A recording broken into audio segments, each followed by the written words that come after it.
Before we start into a very special episode of the Innovation Show X, I want to thank our sponsor Kyndryl, who runs and reimagines the technology systems that drive advantage for the world's leading businesses. With a unique blend of AI-powered consulting built on unmatched managed service capability, Kyndryl helps leaders harness the power of technology for smarter decisions, faster innovation, and a lasting competitive edge. You can find Kyndryl at kyndryl.com. I also want to thank the team at Thinkers 50 for allowing me the time to record at this year's event, the gala dinner in London at the Guildhall with this magnificent lineup. I won't give you any more. Over to that episode now. AI is shaping business, but most companies are chasing tools rather than restructuring the businesses and the business models underlying those businesses.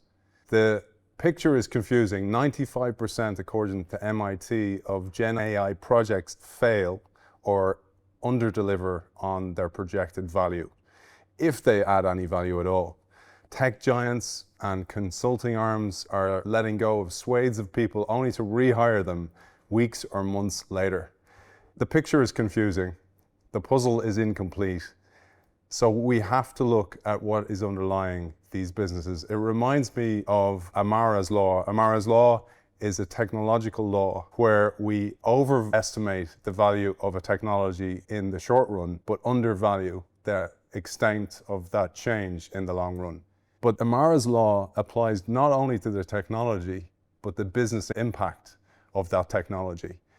It is a puzzle, it's a paradox, and here at Thinkers 50 in London, 2025, in a magnificent episode of Innovation X, I'm joined by three of the world's best thinkers on this to unpack different lenses to look at this puzzle. We're joined over here by Alex Osterwalder. Thanks for having me. Great to have you in person on the show. Howard Yu, welcome back, sir. What a great treat. Great to have you. And Sangeet Choudary as well, two guests previously on the Innovation Show X, joined by Alex now. We promised you extra value. We've given you the best possible value you can have. So let's get stuck in. Sangeet, I thought I'd come to you first. Sure. One of the things you talk about in Reshuffle is this idea of containerisation. I love it as an analogy of what we're seeing with the reshuffle that AI does to business landscape. Let's share with our audience a little bit about that. Yeah, I think the idea of containerization is interesting. I start the book Reshuffle with the 4 words, why unintelligent AI matters. And the reason I say that is because today, our dominant metaphor for looking at AI is intelligence. We're constantly debating, do we have a 5th grader or a PhD in our pocket, and which kinds of exams and benchmarks can it work towards? And the other metaphor we have is of automation, making things faster, cheaper, better. But all of these assume that the impact of AI will play out within fixed structures, whether it's organizational structures, industry boundaries, business models, nothing's going to change. It's just going to be automation. The reason I chose containerization to make my point is that the shipping container is the polar extreme of AI. It is not an intelligent technology, it's a dumb, simple box. And if you had thought of the shipping container as a technology and its effects, your first order thinking would have led you to believe that the effects of the shipping container would be automation. And it did automate the ports because before the shipping container, cargo used to be break bulk. And so you needed manual labor to move cargo on and off ships.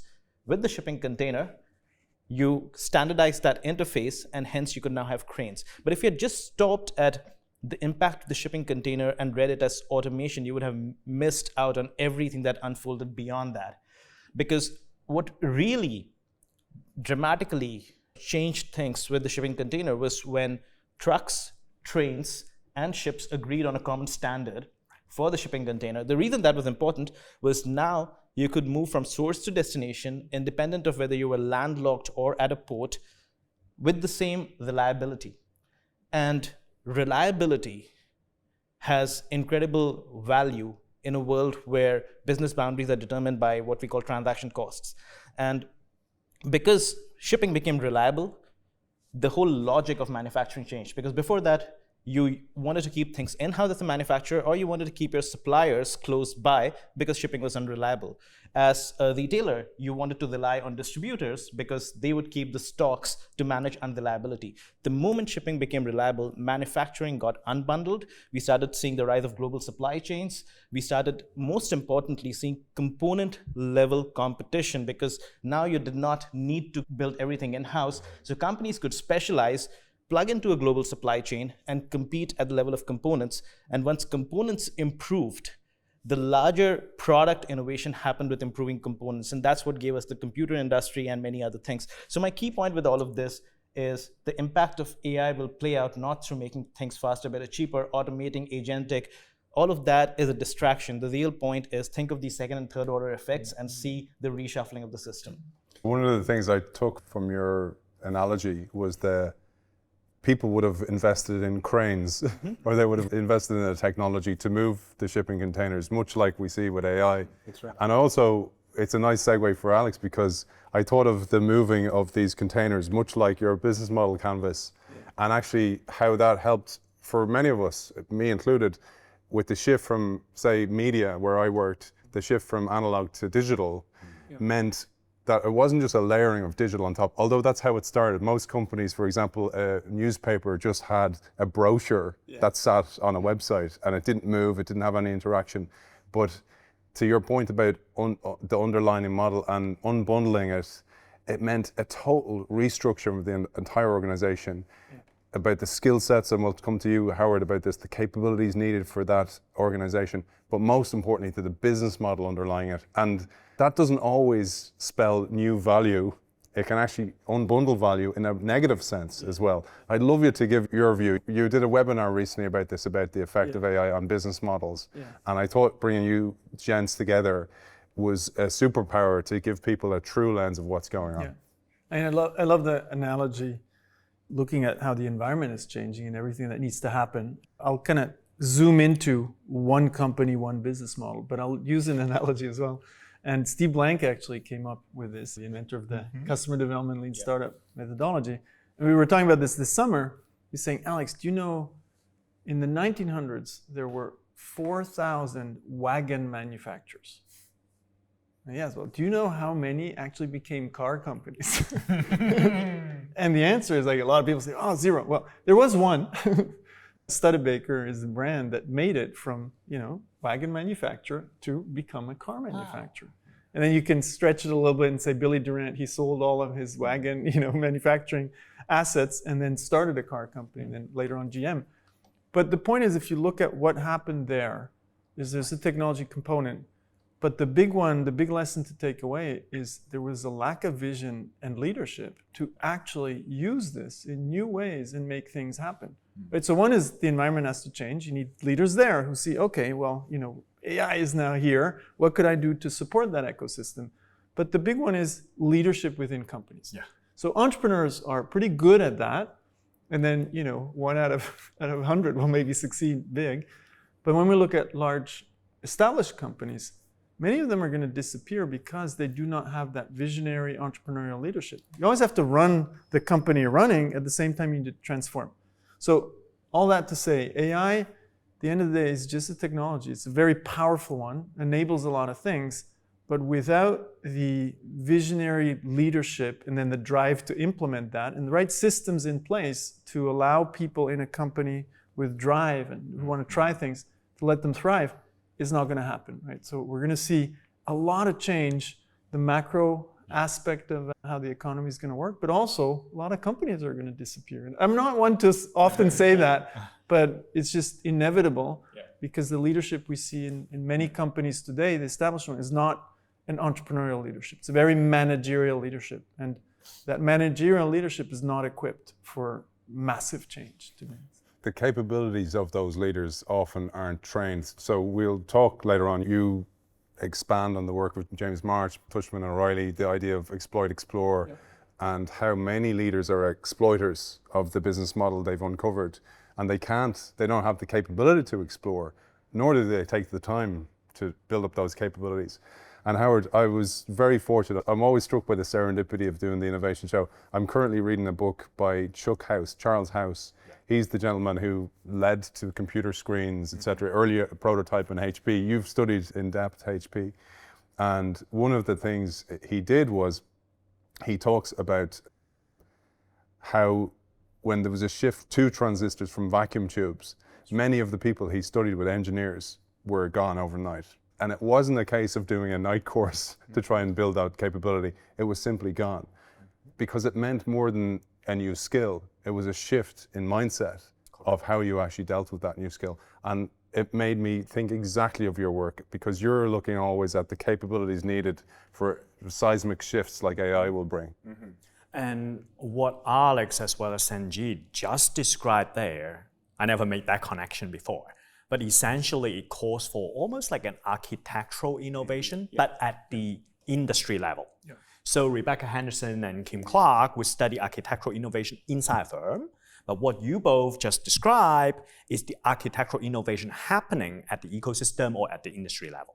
So let's assume a company already have the vision. Let's imagine we are wealthy enough to bring a group of CEOs to Silicon Valley, to Shenzhen, and look across the world.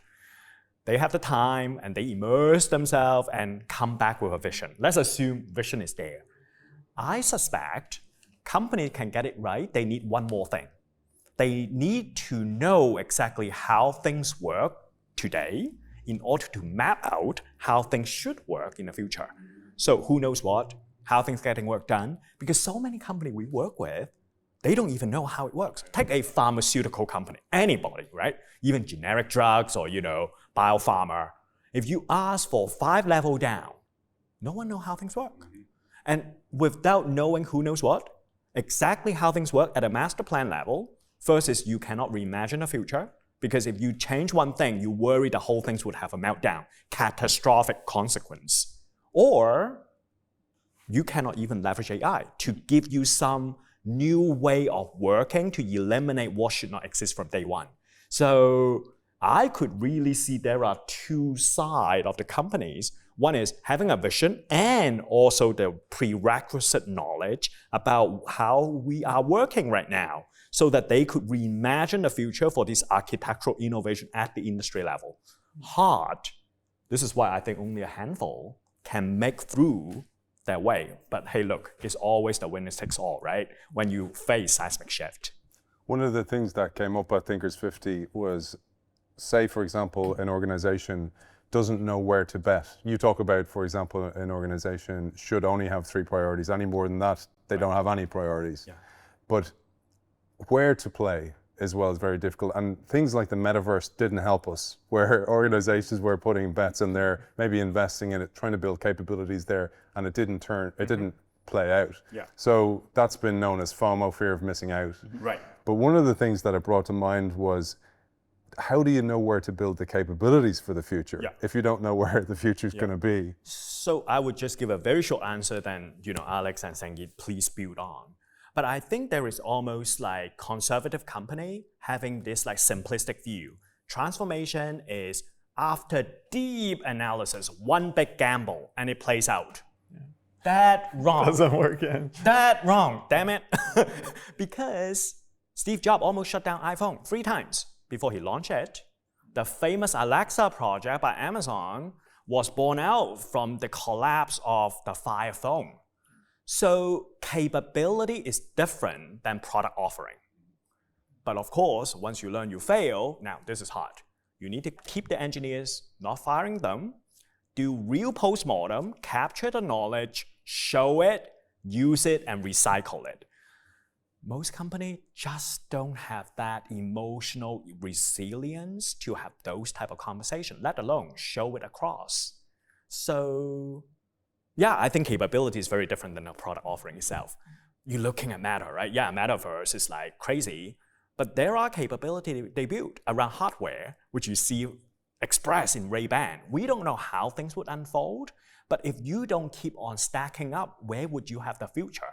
If we keep on polishing our historic competence, we all end up like Kodak, Polaroid, and Blockbuster. So FOMO, fear of missing out. I was thinking about this recently. I was like, there's also another FOMO type phenomenon. I call it FOTO, F-O-T-O, fear of throwing out. And by that I mean, you've built a tech stack. The tech stack has been a massive investment by an organization. Then the CEO or the C-suite, to Alex's point, don't really understand what that does. They're relying on somebody in the organization who may not actually know what the next move is, and certainly not, to your point, to reshuffle that entire stack, which totally takes an unbundling of the architecture you have. And there's a law called Conway's law, which is that the architecture, the organizational structure will actually be matched in the architecture of technology. There's a lot in there, but this is a huge problem when you come to a new technology like AI. Absolutely. Let me just say one thing. This is such an interesting conversation because Howard's view is inside out. What's the capability stack? My view is outside and what's the playing field?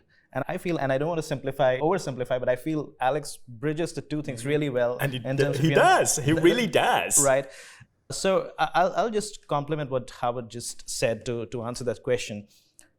One way is to really think of how is your capability stack matching what's required? But the other question is where to play. What is required? There are two factors that determine what is required. And those two factors basically answer a simple question: where is value moving, and how can we play where that value is moving? So there are there are many different factors that come together, but two that really come to mind as being very important on determining where value is moving and how the playing field is changing. The first is this idea of complementarity. So we say industry boundaries are dissolving and are becoming porous, but really what all of that means is that previously siloed, unconnected industries are now complementary. One of the primary drivers for complementarity was data. So you could capture data from a car and move it into the insurance industry and connect the two together. Now we have AI. You can now take non-standardizable information, messy knowledge, which used to be very industry specific, and somehow feed it into models and make the two industries complementary and allow capabilities to be packaged in one and moved into the other. And I think that's super powerful in terms of changing your playing field. The second factor that determines how value moves is commoditization, because technology constantly commoditizes capabilities that held value in the past. So take AI as an example. A lot of companies in the knowledge economy were built on a simple assumption that knowledge is scarce and you need to go to Harvard, you need to be trained, and even once we hire you, we have to keep investing in training you. Now, if some forms of knowledge would become commoditized and become available with a well-structured prompt, value is not going to sit there, it's going to move somewhere else. And so really, the way I see this whole thing is you need to look at matching your architecture to the technology, because the architecture of your playing field is getting matched to the technology anyway. And so in order to play successfully over there, you have to follow what's the architecture of the new technology. And the way to do that is to keep an eye on what are the new complementarities, what's getting commoditized, where's value moving, and how can I then move my capability stack in response to that. One of the big fears, though, on that is actually what Alex talks about, is that if you have a skill set and you've built a business based on the stack as it was, for that time in history that was needed for, so you had a competitive advantage, then you're exploiting. Yeah. But the fear of exploring and then harmed in some way by history, where like the Metaverse, those type of things, that I tried something and they kept receipts on me in the organization, so they're not letting me away with it, and I have that blemish on my record. Yeah. There's a huge fear about that, Alex, and I know you work with some magnificent companies at leadership level to redirect the ship in entirely new directions. I'm actually thinking, because you're talking about the different laws, and since you know everything that goes on in innovation, you read every single book that ever existed on innovation. Not yet. I'll ask you if that law exists, otherwise we're going to have to invent it with this group. It's actually the law of the existing business model spewing out corporate antibodies that kills anything that looks differently. Because once you found a business model that works, actually what happens is the company is really good at doing just that. And there are very few companies that are able to either reinvent themselves or create a portfolio of business models. Extremely rare. And the leaders I work with, they don't understand the force of their existing business model. It will kill anything that looks differently.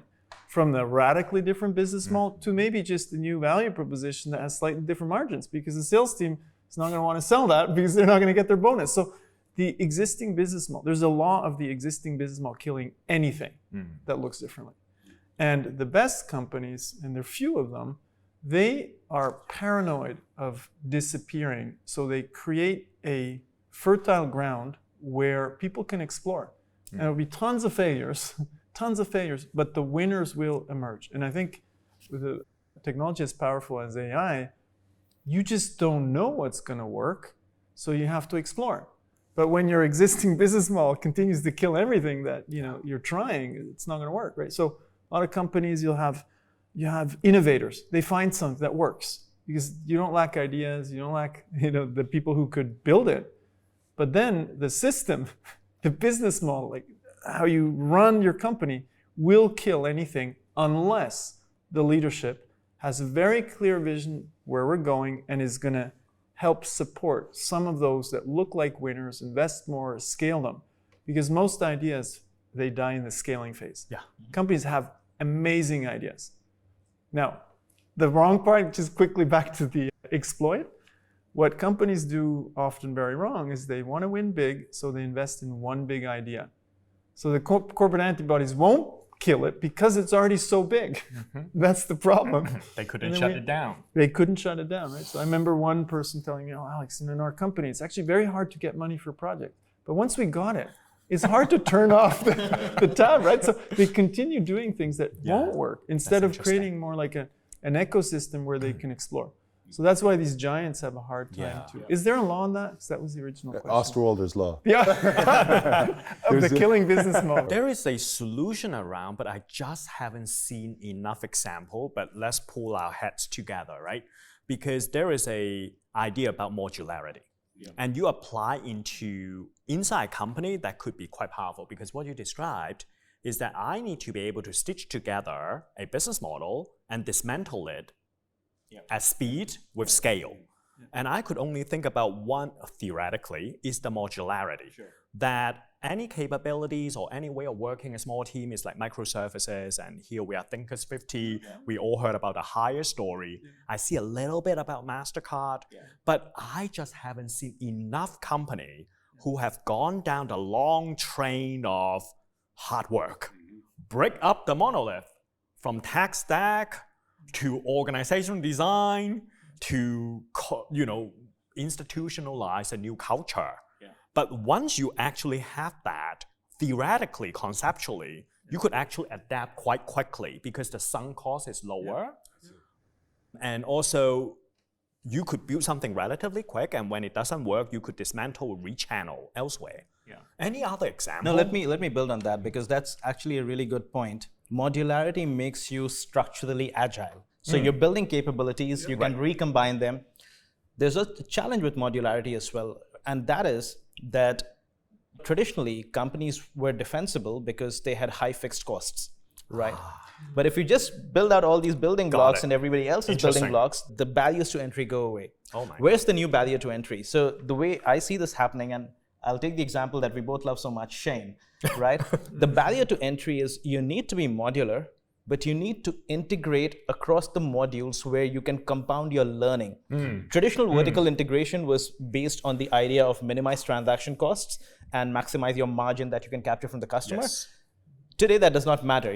Value chains are going modular, but still a new vertical integration that we see with companies like Shane and intelligent manufacturing companies like Tesla is make your capabilities modular, but identify which capabilities will help you create a learning engine through which you are able to create a proprietary learning engine across those capabilities. And over time, once you've captured the learning, then you can modularize and commoditize those capabilities if you want to. But if you don't create that learning engine, that learning loop, you become modular and commoditized. That's the challenge. And Shane is a very good example because, just to wrap this, traditional manufacturing used to work on the logic of market research. Let's get ideas from the market. Let's convert that into new design, new production. So like H&M, right? For instance. H&M, but again, it's the logic applies not just to fashion. Correct. Across the board. It applies to material science, it applies to Moderna and how it came out with the vaccine. All of that is possible when you reimagine, going back to your point, your architecture as take a small piece of evidence, whether from the market or from the lab, convert it into a small batch production, take it to the market and do a small test. And you can do that only if you're modular, but then own the whole chain so that you're learning and you're capturing the intelligence for yourself. That's really good. This is why I love this conversation, right? It's like there are so much discovery for me right now. Because what you suggest there is the traditional competitive advantage is over. Yeah. We're not talking about transient advantage here, neither. No. But when you build that feedback loop, then you could always run faster than any competition. Absolutely. And that's interesting because I could see fashion, you describe, in your book, John Deere, that they don't just make tractor, but each of these tractor becomes a little information gathering out there in the field, across worldwide.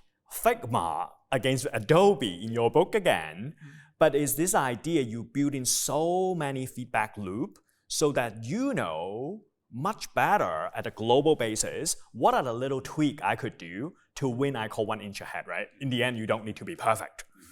Wow, It what a compounds your powerful 1 idea. inches. I'll add something to the equation. Yeah. So 100% with you, the continuous feedback loop to go faster, but within an existing business model. And so what you need to add is investing in many ideas, of which many will fail. Yes. Right? So because you can't iterate yourself to success. Right. So what we have in venture capital, which works really well, is the fact that we invest small amounts of money in a lot of ideas, and 90% will die.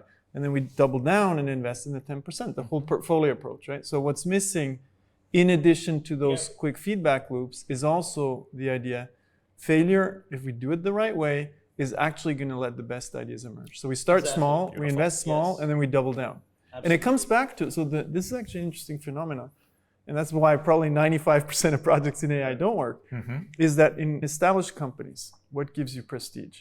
How many people you manage and how much money you manage, right? So we think, oh, big company, we need big return, which is true. But the problem is now we make big investments upfront. Now, what happens if you give a bunch of engineers and a bunch of scientists a lot of money? They're going to spend it. So there's no feedback, there's no learning loop. So you invest the same amount of money in 100 teams or 200 teams, and you, after 3 months, kill the projects if they can't show you evidence that the customers actually care. So you create a very similar system to venture capital, but within your company. And again, the small thing is the challenge, because every large company started small. Nestle, 150 years ago was a startup. It started small before it became big. And in large companies, we want to cut corners, make a big investment, which works in exploit, but doesn't work in explore. Right. So that's the big challenge, is that small things become big, but in large companies, you don't like small. But every big idea starts small. Yeah, so the best company may not be armed with the best idea, but they certainly let the worst idea fail faster. Exactly. There's one thing, it's again serendipity. I'm reading this book, Permission Denied it's called, because Chuck House, this guy, he was told by Packard, don't be working on this project. I don't want to see this project in a lab in a year. So he interpreted it purposely. He selectively heard what he heard, and he said, okay, so you want it in the field in a year. But what he was told specifically not to do it, and he did it behind closed doors. And he himself, he's an engineer, went out with his family on a tour, drove around to different types of customers, took out his front seat of his Volkswagen Beetle and put in this machine and showed it to customers. And the only way that project took off was because one of his colleagues had had a heart attack and wanted to see his heart monitor on a heart monitor, and his wife was a nurse. And his wife said, this would be a very valuable project. Now, I say all that to say, A, he was told by the leader of the company, the owner of the company, the founder of the company, who, and this is where I did the research, I looked at his book, and in his book he said, give engineers the space to explore. Yes. And that is a contradiction or a paradox that you see time and time again. And I really wanted you guys to share your view of that, because you work with CEOs. And I think sometimes they believe they're giving people permission. But if those permissions, you mentioned the fire phone, if they fail, and I use that term, you keep a receipt, you have a blemish in your career. Chuck House said this about himself. He said he did a second project after having that hero project. He himself said, we need to kill the project. And he lost all his management, all his budget, and all of a sudden he went from hero to zero, and he had to build that again. Yeah. That is a problem, and that makes people like him give up. Now, he didn't, but they're very, very rare, and the corporate immune system doesn't let them flourish. And that's because we still have that hero syndrome. It's that one person who needs to fight the system. Like, yeah, well, then you'll get one innovation every 50 years. So why didn't Nestle come up with one Nespresso? Right. Because that's the hero system, right? So what we need is actually a real system that leadership supports, so that many can explore. And if you fail, it's not going to blemish you. And you can love Amazon or hate Amazon, but when Jeff Bezos was CEO, he did say, like, invention, he called it invention, success in invention, like the flip side, you cannot do new things without failure. And then he would say, which is kind of crazy, right? The bigger we get with Amazon, the bigger our failures need to get. Otherwise, 100%. We're not going to move the needle. Yeah. But what he didn't say, people get that one wrong, everything starts with small failures. Until they get to a big failure, there's often very many iterations, right? Yeah. But you mentioned that, right? The Kyndryl Fire Phone team was not fired. They moved. They moved, and those engineers came up with Alexa afterwards. But what is interesting is you could actually audit a company to what extent they could embrace that resilience or that thick skin. You just ask, how do you conduct your after-action review? Do you write it down? To what extent you will share? So in a microcosm, and people wrote about it, and you're looking at booking.com, right? They do tons of experiment. And engineers need to log their experiment in a centralized system, and then no permission needs to ask. So a junior guy in Sydney can look up what's going on with a VP in Amsterdam. Is right to know, not need to know basis. And so there are actually day-to-day habit we as external can help audit, and to what extent we are embracing radical transparency. Without transparency, there's no learning because knowledge doesn't flow around. Yeah, and I'll just add one point too, because these are very interesting perspectives, going back to your point about architecture as well. And I think it's absolutely, you are absolutely spot on about the fact that there is no way to really get to the next breakthrough without that permission to fail and without letting so-called 1,000 flowers bloom. And what helps kind of as a company, what's important for you to then succeed with it, because you want things to succeed, but then how do they fit together? What's that picture? So you need to be very clear about what do we want to become? As the world is changing, what do we want to become in a year from now, 2 years from now? It's not a 1 year, 2 year plan. You can't plan when the structure is uncertain, but you need to have a vision of here's what we want to be, here's the logic of how we'll operate 1, 2, 3 years from now, and constantly update that based on how things are changing. But then, as these experiments succeed, see how they align towards that, because you're not just chasing financial returns, and this is the only mild deviation from venture capital where the portfolio model itself is sufficient. Here, you don't want just a portfolio, you want architecturally cohesive returns. And so you need to have that vision, that architecture of capabilities, and then say, okay, that maps back here.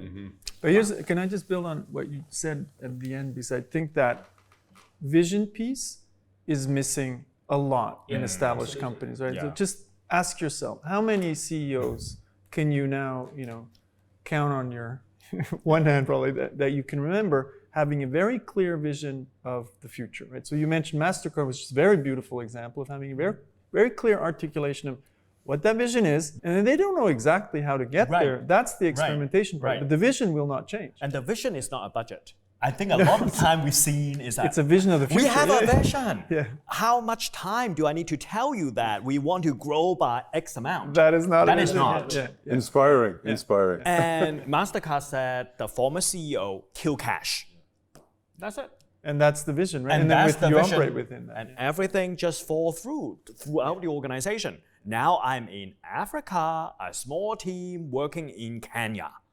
Oh, I need to kill cash. So I'm going to work with local telco company so that there will be mobile transaction happening. I'm in Italy, Sicily. Again, kill cash, what does it mean? And I thought, this is so interesting, right? Because it's hard work. And try things, because not everything is going to work, right? 100%. So some ideas will grow into that, how are we going to make that vision? But from all those experiences, you have some that will succeed.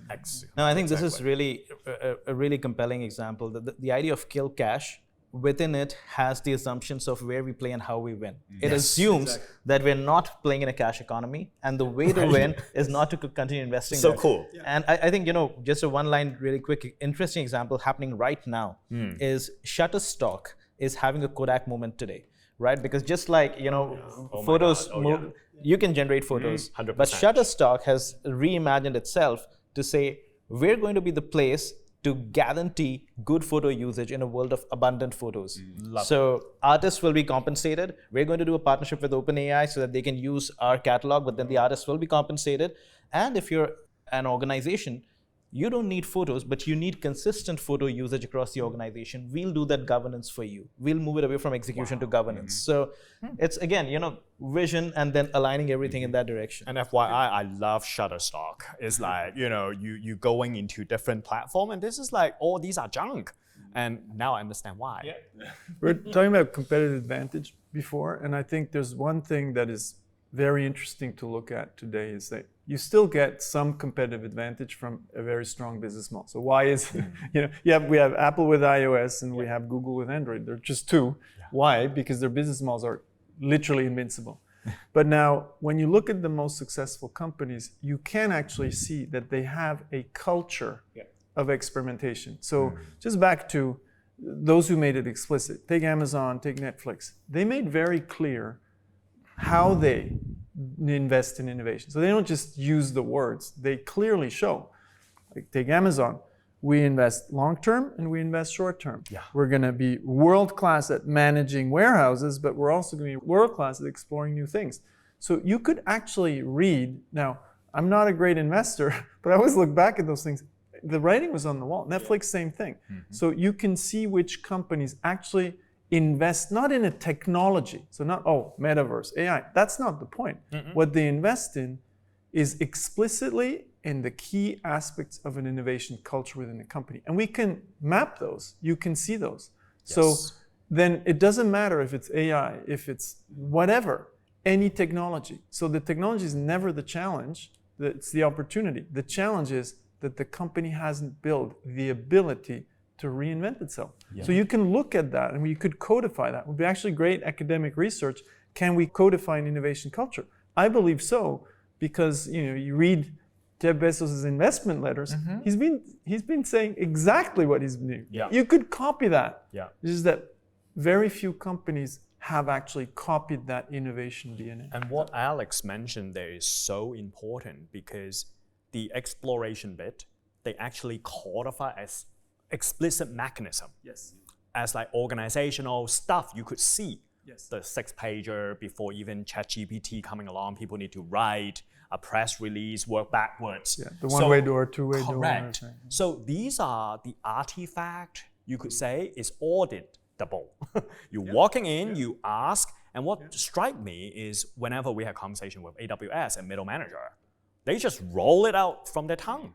So it's not some C-suite corporate talk. They live in day-to-day. That mechanism for explore, mechanism for exploit, and the handover between the two to scale and shut things down, every steps along the way, there's mechanism, codified processes getting us there.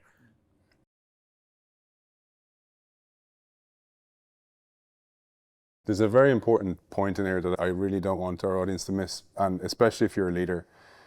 You mentioned about Bezos' letters, and through his letters, he's constantly communicating with shareholders. Yes. He's constantly communicating with his own teams. Yes. He's putting it out there for a very important reason. Yes. And to your point about vision, there's a concept in innovation called hunting zones, where it's where do we play, where do we explore? So an example, NVIDIA, gaming or autonomous vehicles. So you're giving people a kind of a place to go, I can explore here, much like the war on cash type of idea. Yeah.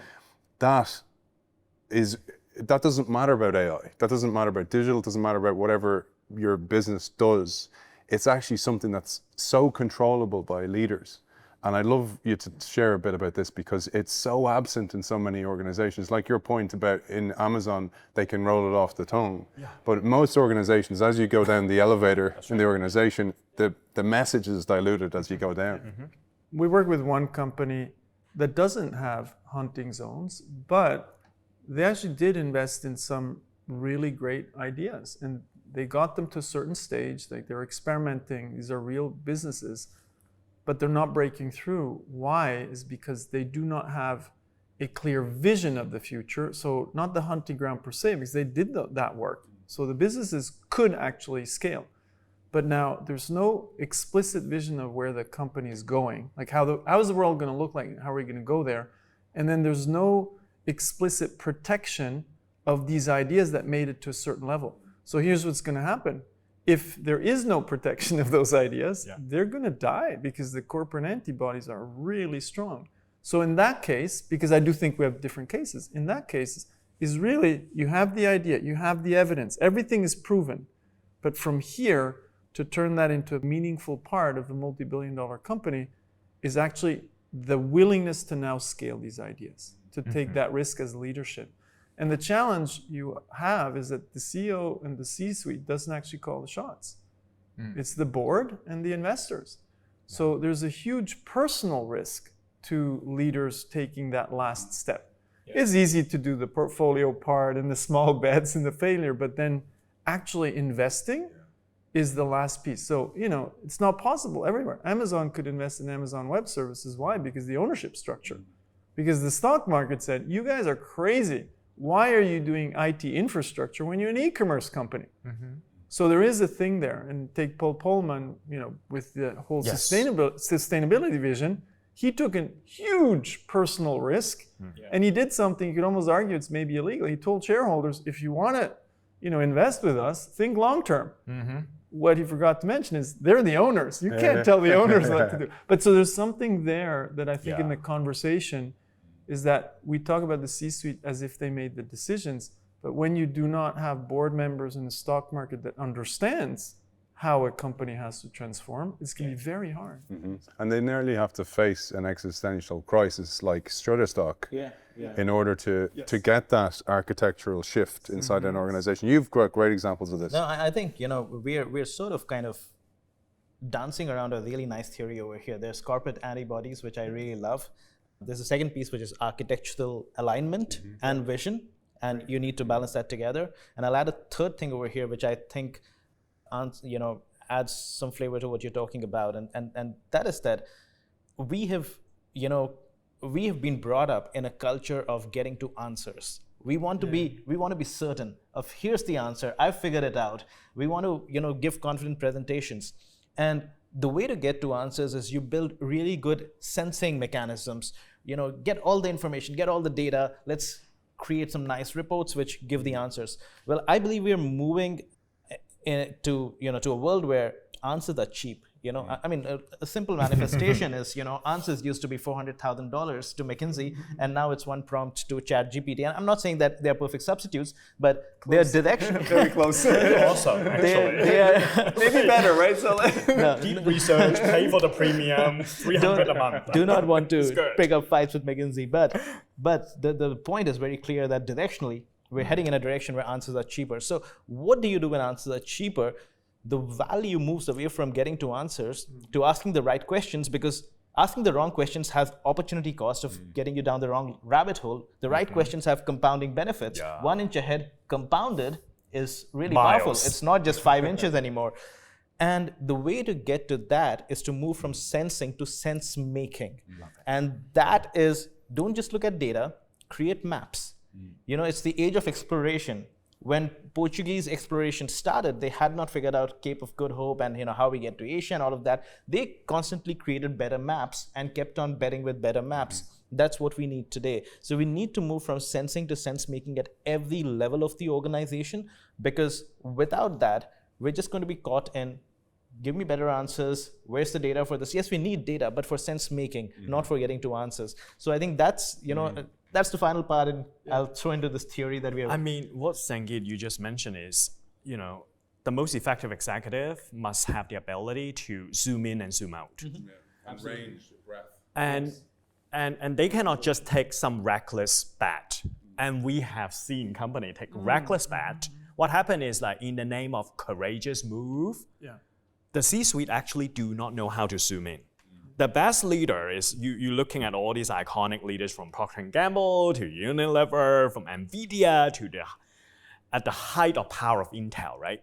These leaders are not just curious. They don't just hang out at Davos or go to South by Southwest, but they actually are curious enough to zoom in and skip level, right? They're not gonna put up BS from the direct report.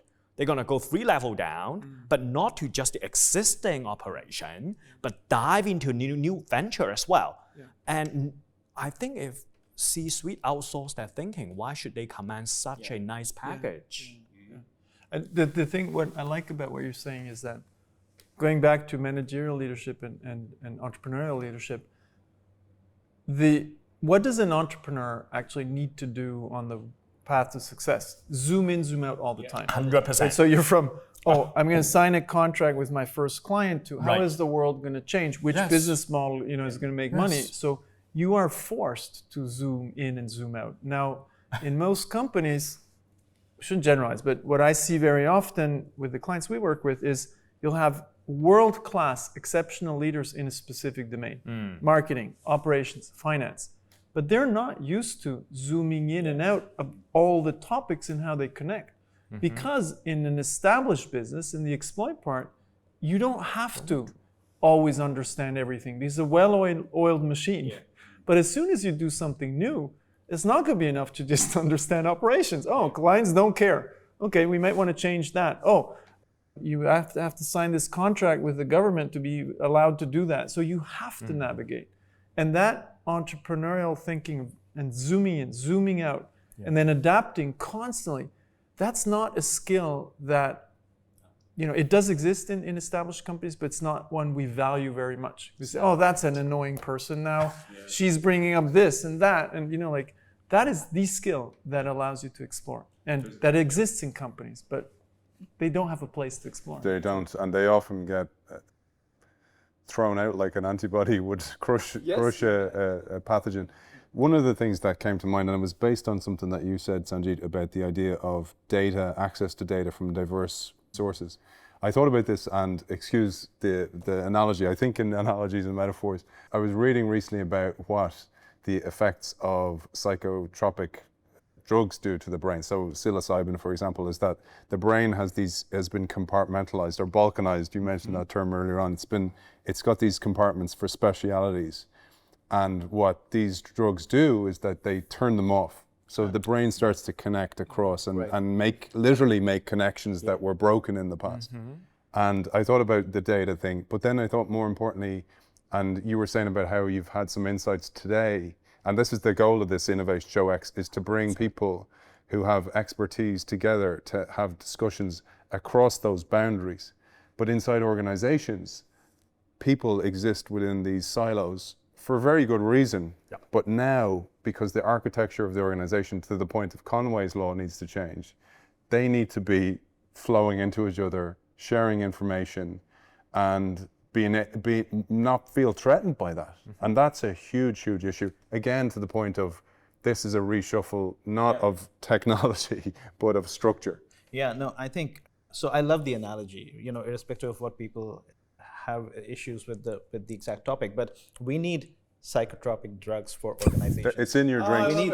Everybody's finished. That's why we are making connection right here. Refill, everybody. So we need that, and we need that because I believe that a lot of the theories on which we are basing our ideas today were built in an era which was relatively stable. So modularity, explore, exploit. When these theories were built out, that was an era of stable structure. You still thought of industries, you thought of markets. You did not think of continuous customer journeys and industry boundaries melting it together. So the point is that all of that is still important, but you can't compartmentalize saying that's the team that does exploring and here's the team that does exploiting, because you're constantly going to have to manage both things all the time. It's not, yes, you want to explore and then you want to exploit, but you don't move to phases. You have to balance them constantly. You might be exploiting something while something else shows up on the horizon. So we're going to be living in cycles and not in stages. And if we're going to live in cycles, we have to really inject organizations with those psychotropic drugs. That's the only way to do that. Otherwise, you're just going to look at balance sheets, you're going to look at teams, you're going to look at budgets, and you're going to say, okay, that's the explore part, and let them do that till we kill them. And here's some exploiting that's very good. Let's throw money over there.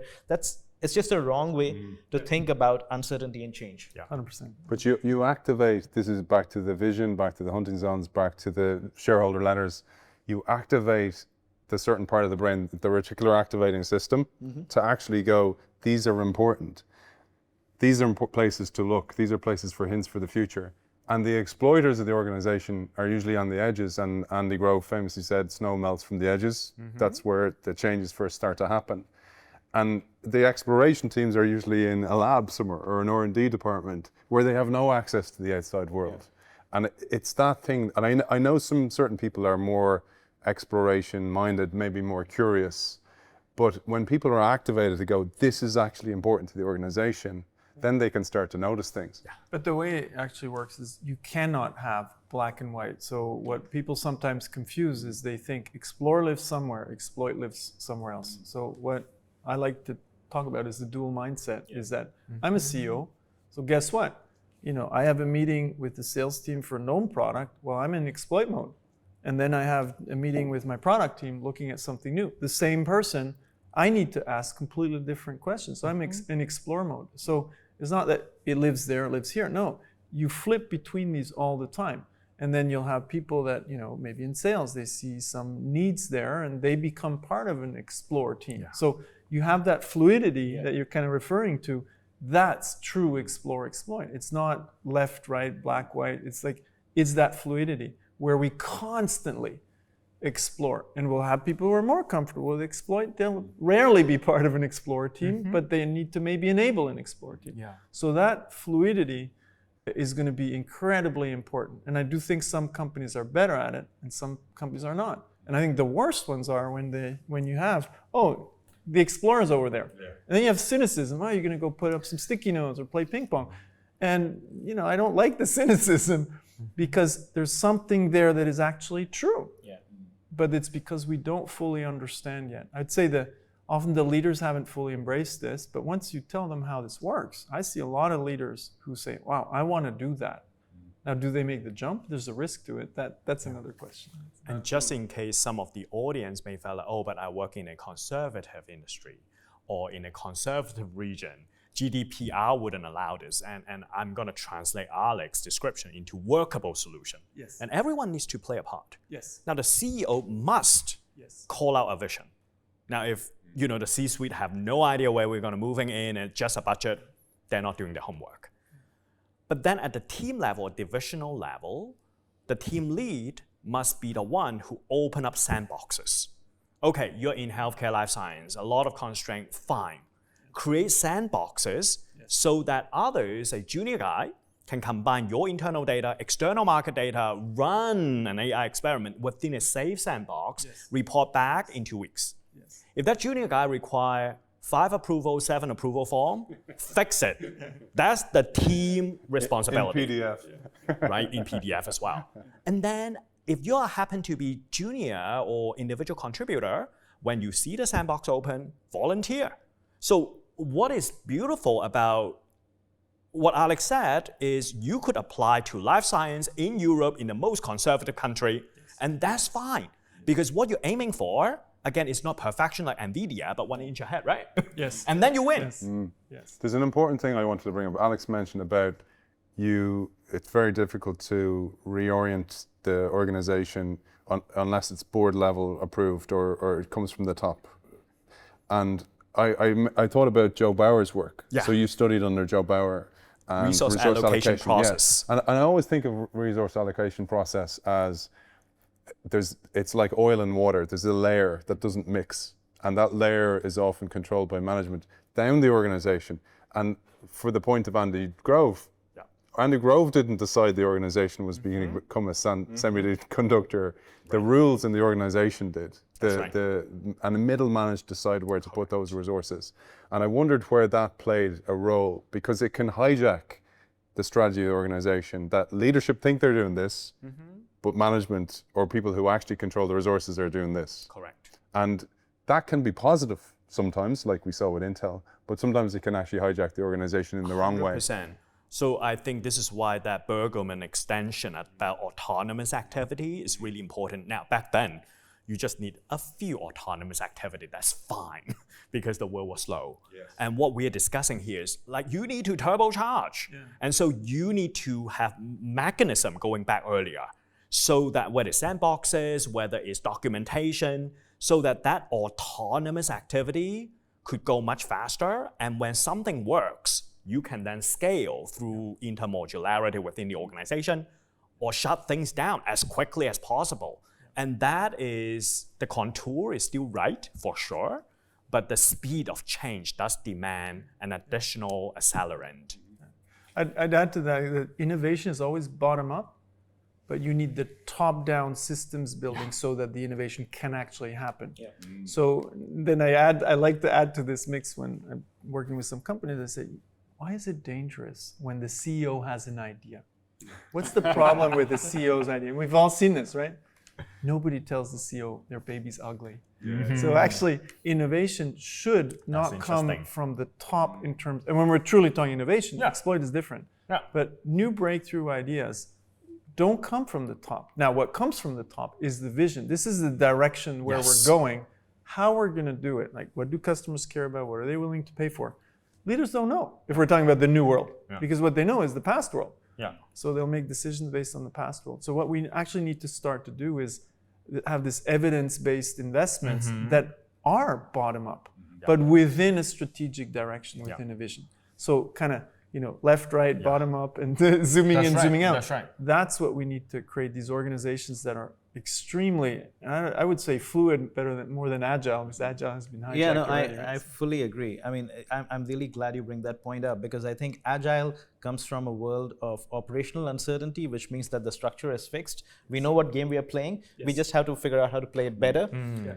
Fluid is that we need to morph. Yes. And that's because the game has to constantly change. So you need to keep morphing. But the challenge with morphing is you need to ask yourself, morph towards what, right? And so increasingly, the biggest driver of shareholder returns, I believe, will be the ability to place a bet, take the risk against it, and say, this is what we morph towards. And that's not one bet, it's constantly changes. But the leaders, and I'm not just saying CEOs, the CEO pay is exponentially higher than the rest of the organization. But increasingly, I believe that we'll have to move towards new ways of managing organizations where we reward people who are able to place bets, stand by it, show results, and do that continuously, because continuous bets, 1 inch ahead is, I keep coming back to this, 1 inch ahead has to be compounded. And the way to do that is to have vision and structure 100%. And take the risk against it. I'll give you a challenge, because an example, because we're talking about AI at the end of the day, right? So I think a lot of these established companies are not aware how AI actually might disrupt them concretely. So if you're a skincare company today, you say, you have a lot of data. Well, probably you have data on consumer behavior and buying. Right. But like if we're talking AI, it's not going to be consumer behavior that we care about. We're going to care about hugely personalized skincare that is just for us. And what does that mean? We need access to health data, not consumer buying data, because people today, they don't know how to buy skincare products that are good for them. And the only way to decide is actually knowing, either through the mouth or further down, like what is the data? Microbiome. And I do not see any of the skincare companies today actually asking that question. Where are we going to get the data from? Right. So whoever has that data, whoever in skincare, Procter & Gamble, Unilever, whatever, whoever has that data is going to win. Yeah, and companies do not realize sometimes how this whole containerization is going to change the landscape radically. So their business model is already dead today, but they don't realize, right? So they're not. Absolutely. So I so love this example, because skincare is such an interesting example of you can't just base it on preferences. It's also health, etc. On the other side, AI is having another interesting effect, which is that skincare is based on compounding. You have to figure out new chemicals. And AI can figure out chemicals better than humans can. Yeah. But AI cannot figure out which chemical map to which process, map to which end user need of personalization and health will work best. And that go to market to pop up on the feed Exactly. at the right time with the button right there. Right. And so the way to do that is to have that learning Very engine interesting. all the way from That's right. compounding to the market. There we go. And to my knowledge, I don't see I don't a think company so. that is that. I don't think so. Great it- opportunity for startup. Exactly. There's an important thing that I didn't want to leave unsaid, which was you kind of got at this a little bit, Alex, earlier on. We mentioned Alexa and the Fire Phone. That really involves killing a project. And why I brought up Chuck House, this gentleman again, was he had a hit product with this screen. Then he had a second product, and he said, and he talked about the visceral feeling, the emotional decision. It was irrationally made total sense to kill the project. Right. He couldn't see a future for it. He couldn't see it paying any dividends within 2 years. But emotionally, he said, my career depended on it. It meant that my dream of being a manager was gone. It meant letting go of these resources. It meant actually a blemish on my career. And that killing the project is not, even though he had the bravery to say it to the organization, he still got punished for that. This is a huge thing, and I know it's something you've talked about. It's big, right? Because so when I give a talk at a conference, I always ask, how many of you are working on a project you know should be killed? And at least a third of the room, hands go up. Then another third probably are just, they are doing Their it. boss is there. And then one third might actually be working on some success. So then I asked, well, why are you guys still working on that? Are you stupid? And they, of course, just, no. And everybody knows it's the process and the system that doesn't make it possible to kill, or doesn't make it easy to kill projects. Yeah. So the kill rate should increase. And what happens often is that the decision was made to do this, and then the team learns, they actually have the learning engine. It's not even that the learning engine is missing. They know we should kill this thing, it's doomed. But there's a disconnect between the team that just learned and who's allowed to make the decision. And then the whole cultural aspect that you're bringing in, the shame of. So that's why we continue to invest in projects that should be killed. People know. It's not that they don't know. That's the crazy part, right? So we need to build a better system where it's okay to kill projects. So I talk about this, and we were mentioning the resource allocation thing. Yeah. We need better resource allocation today to be able to kill the project that should be killed, because we know it's not rocket science, right? We often know, can be better at the metrics, and then we invest in those that have the potential. So the resource allocation today in companies is still pretty broken, right? We all know those budgeting processes, they do not work. So there's a huge thing there that we need to address as well if we want these fluid organizations. Yeah. Because at the end of the day, what do people work on? It's where the money goes, right? The budget's for the people, etc. So, and we need to change that. It's very clear. Closing thoughts, gents, closing thoughts. So bring it back to where we started, which was AI, the impact on business model, reshuffling the entire architecture of the organization. Closing thoughts? Yeah, maybe I'll just bring together my summary of what we have discussed, right? That's great. I end my book with this line: you don't need an AI strategy, you need a strategy for the world that AI creates. And I think that's what we are fundamentally talking about over here. And that is, going back to your point, where to play, how to win, both those things are constantly changing. In order to work towards that, what we are also saying over here is it's not enough to be agile. In fact, many of the practices that we learned in what we call agile will actually hold us back and prevent us from thinking about how to be liquid, how to be fluid, how to morph to what we need to become next. And in order to really create a good home for innovation, I think also what we are saying is you need to let 1,000 flowers bloom, but that's not enough.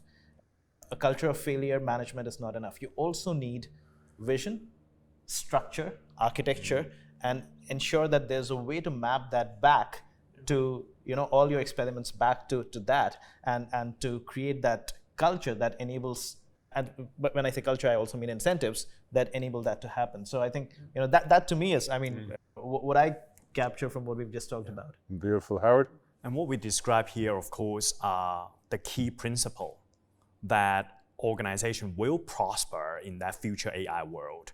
Now, the listener may be like, oh my God, my company is so backwards. It's like, oh my God, I get stuck. I don't have the decision power.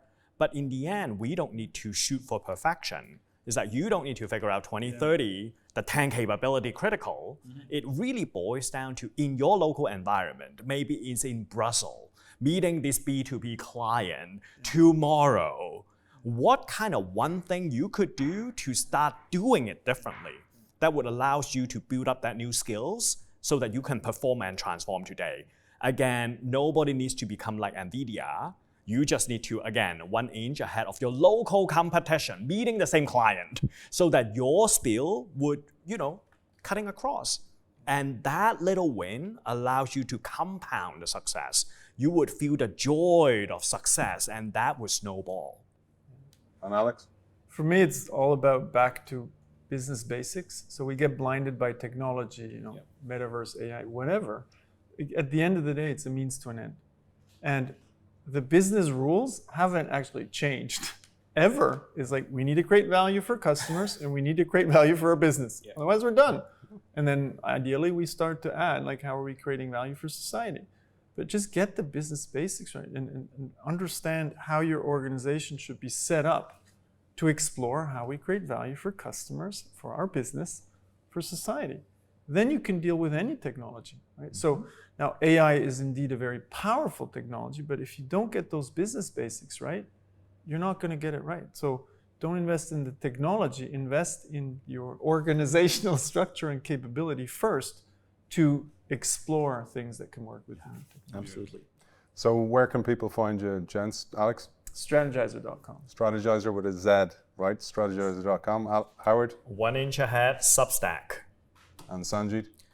Platforms, the plural word platforms.substack.com. Because the singular brings you to Substack's platform, Substack, right?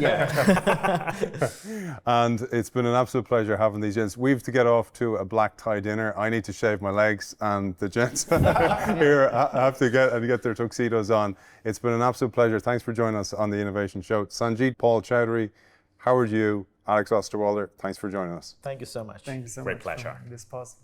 Thank you. Thanks always to our sponsor, Kyndryl, who runs and reimagines the technology systems that drive advantage for the world's leading businesses. With a unique blend of AI-powered consulting built on unmatched managed service capability, Kyndryl helps leaders harness the power of technology for smarter decisions, faster innovation, and a lasting competitive edge. You can find Kyndryl at KYNDRYL, Kyndryl.com.